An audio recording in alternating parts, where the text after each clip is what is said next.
नमस्कार दोस्तों, मैं हूं अशोक चेची।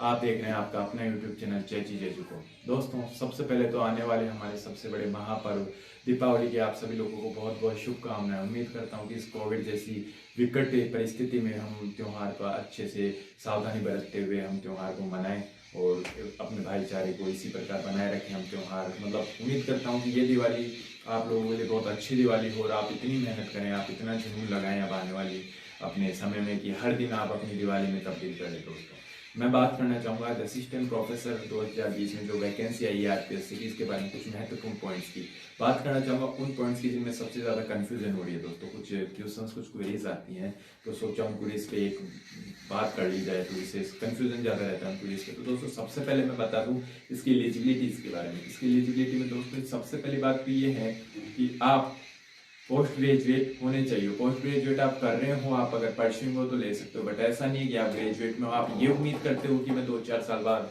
पीजी कर लूंगा, तब तक वैकेंसी क्या पता चलती रहे, तो वो एलिजिबिलिटी नहीं है। आप अंतिम वर्ष में आप अंतिम वर्ष की अर्हता अर्जित कर चुके हो, वो हो। उसके बाद आपके पास नेट हो, जो कब तक होनी चाहिए, नेट स्लेट।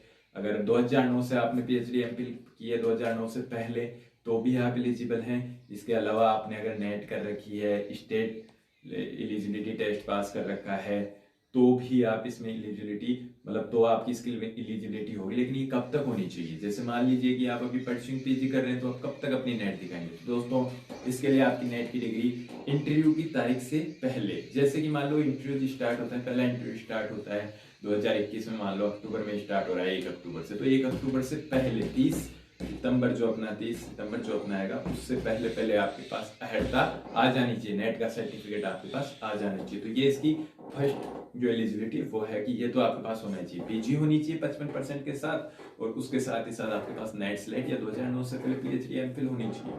पीजी 55 न हो, जनरल के लिए 55 है, और रिजर्व कैटेगरी उनके लिए 5% की छूट दे रखी है।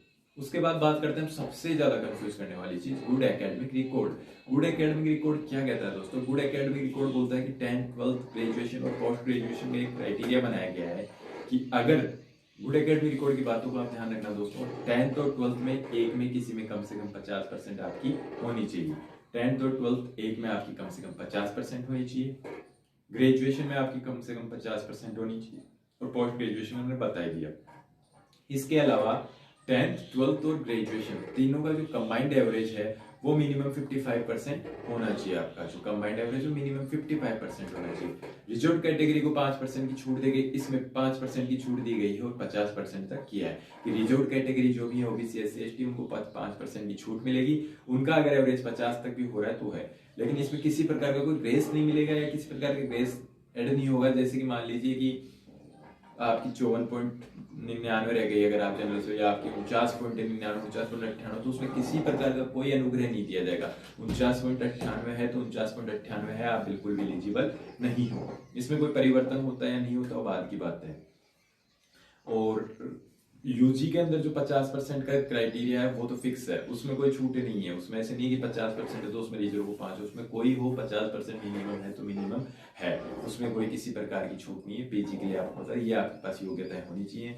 हो सकता है सेटअप की बात हो जाए, 2012 में सेट हुआ था, उसके बाद 2014 में हुआ था आरपीएससी का पेपर, लेकिन अब की बार सेट होगा नहीं होगा तो ये सब डिसाइड करेंगे। ये सब हमारे समीकरण देखते हैं कैसे क्या होता है। आप लोगों को तैयारी में जुट जाना चाहिए, क्योंकि बहुत अच्छा मौका है। अगर आप नेट हो, अगर आप पीजी हो, अगर आप सभी योग्यता रखते हो तो आप इसके लिए बहुत आगे हो। तो दोस्तों, जी जान लगा कर इस तैयारी में जुट जाइए। किसी प्रकार की भी और भी जानकारी कोई चाहिए तो हम लगातार आप लोगों के लिए सहयोग करते रहेंगे। दोस्तों, अगर आपने अभी भी हमारा चैनल सब्सक्राइब नहीं किया तो प्लीज दोस्तों सब्सक्राइब कर दीजिए। थैंक यू दोस्तों।